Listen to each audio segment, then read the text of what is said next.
Ball Pit, released October of 2025. Retailing for $14.99. Available on all modern platforms. Ball Pit is a roguelike, featuring combat where you launch balls at a series of opponents that continually come towards you. But there are also city-building elements between the combat sections, and these two types of gameplay are very intertwined, as doing combat is how you unlock blueprints to build new buildings, and at first it's the only way for you to get resources to actually build anything. The building of structures will unlock new characters for you to use, as well as giving your characters various bonuses to their stats. As you unlock more blueprints and build more of the city, you become less and less dependent on combat to get resources for city building. But at first, combat is pretty much your only option, so you delve into the pit. And each level of the pit must be beaten twice, and you can't beat it with the same character twice, you have to use two different characters. But as you progress, you'll find there are lots of characters, so finding two that work for your playstyle shouldn't be an issue. Each level of the pit also has a set number of blueprints that you can get from it. So even if you've already beaten it with two characters, you might want to keep going back to make sure you get all the blueprints. Actually doing combat is all about you throwing balls. You can do this manually, but I'd recommend turning on auto-fire. It will make your characters move slightly slower, but your volume of fire is far more important than your movement speed in this game. Each stage, you will encounter 3 bosses. The bar on the side tells you your progress through the level and lets you know how close you are to the next boss. Between bosses, there are endless waves of enemies, and you need to destroy them before they get to the bottom of the screen.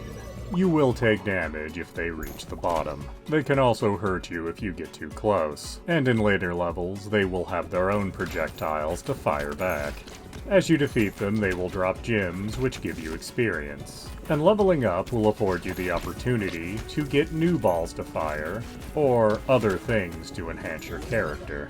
Certain ball types can be combined when they reach their full power. This is called evolution. It will combine the two into one much stronger ball, and free up another slot for a different ball, because you can only have 4 at once. If there are no pairs for evolution, you also have the option to simply merge 2.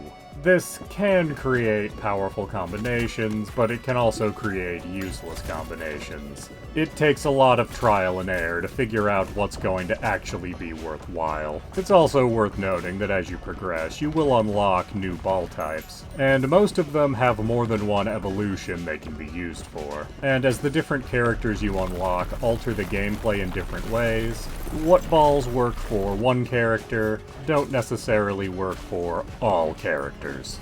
Now, the city building portion of the game becomes very timing-based. At first, you mostly get resources from the pit, but slowly you can start building things that allow you to harvest resources directly from your city.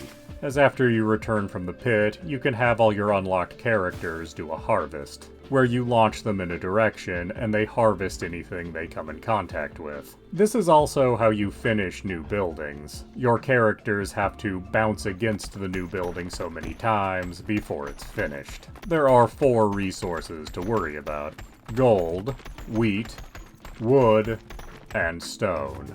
Each building will have its own requirements to be built and to be upgraded. If it can be upgraded, anyway. And at first, your only options are building wheat fields, forests, stone quarries, which will allow you to harvest a little of each of these resources, but it's rather inefficient. Later, you'll unlock buildings that will automatically harvest resources around them. And yes, there is a different auto-harvesting building for each of the resources. These require you to station one of your unlocked characters at them, meaning they won't take part in any manual harvesting you do. But it's very much worth it, because these harvest on a set timer, and that timer keeps going whether you're looking at the city screen or doing the pit. So once you have a few of the auto-harvesting buildings going, resources become pretty meaningless, as you start being able to build and upgrade multiple buildings at a time, and your harvesting runs become less about harvesting, and almost entirely about finishing buildings. And that's when you arrange the harvest pattern to be in a very small area, so everything can just be hit repeatedly, and you can finish mini buildings all at once. And the nice thing is, you can rearrange the buildings in your city to your heart's content as much as you want, with no cost. There are two broad categories of buildings. Ones that you can build multiples of, and ones that you can only build once. Buildings that are resource related, or give your characters bonus stats, you can build multiples of. Buildings that unlock new characters, or that increase your scaling with certain stats, can only be built once. You can try to Tetris these together to take up as little space as possible, but you can also just buy more space when you have enough gold. So unless you're building just way more than you need to, space is never really an issue. Having these two modes of play intertwined is an interesting idea. It's also odd how they switch places over time, as at first your city building is entirely dependent on you getting resources out of the pit. But as you progress and build more and more buildings, your success in the pit becomes almost dependent on the city you've built. So is ballxpit worth your time and money? Yes, it is, absolutely. I found this to be a very satisfying game to play, and was very happy to see that both aspects of the gameplay were equally enjoyable, because I found it very rewarding to experiment with different combinations down in the pit, and then figuring out how to best design my city to get the maximum resources in the least amount of time. And I was always happy to see a new character unlocked, because I wanted to know exactly how they changed up the gameplay. And not all characters were created equal. Some I found to be amazingly fun to play, and some I found to be almost completely useless to play as. But I know, based on how you decide to play, who you find useful and who you find useless will change from player to player. And the same goes for the various things you can take when you level up. I had a pretty bad run with merging the powers at first. As it is trial and error based, the first several combinations I tried ended up being completely useless. But then I started to hear from other people how that feature could be very useful if you just combined the right things. So I kept experimenting, and I did find a few things that were pretty good.